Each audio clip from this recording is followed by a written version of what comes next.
নদী ঘেরা বরিশাল বিভাগের মানুষের জীবনযাত্রার সঙ্গে ওতপ্রোতভাবে জড়িয়ে আছে নৌপথ। স্কুলে যাওয়া থেকে শুরু করে চিকিৎসা, ব্যবসা বাণিজ্য সবকিছুর প্রধান ভরসা এই নদীপথেই। কিন্তু সেই নৌপথেই আজ হয়ে উঠেছে ভয়ঙ্কর ঝুঁকির নাম। সেকেলে প্রযুক্তি, অদক্ষ চালক, অবৈধ বাল্কহেড, ডুবোচর ও শীতের ঘন কুয়াশা মিলিয়ে নৌযাত্রা প্রতিদিনই রূপ নিচ্ছে মরণ ফাঁদে। সংশ্লিষ্ট দপ্তরের তথ্য অনুযায়ী গত 5 বছরে বরিশাল বিভাগের নদীগুলোতে 3 শতাধিক নৌ দুর্ঘটনা ঘটেছে। এসব দুর্ঘটনায় প্রাণ হারিয়েছেন প্রায় 400 মানুষ।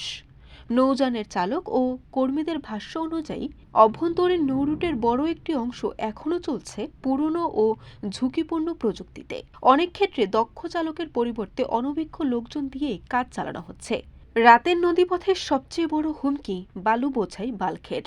শীতকালে নাব্যতা কমে যাওয়ার সঙ্গে ঘন কুয়াশা যোগ হলে পরিস্থিতি আরও ভয়াবহ হয়ে ওঠে। নদীপথ নির্দেশনায় বয়া অনেক জায়গায়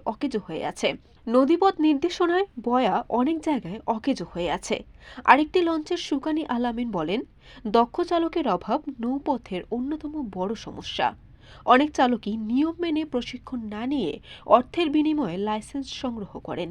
দ্রুত গন্তব্য পৌঁছানোর প্রতিযোগিতাও দুর্ঘটনার ঝুঁকি বাড়িয়ে দিচ্ছে।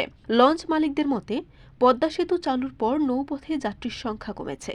তবু বর্ষা ও শীত মৌসুমে ঝুঁকি বাড়লেও অনেক লঞ্চ বাধ্য হয়ে চলাচল করছে।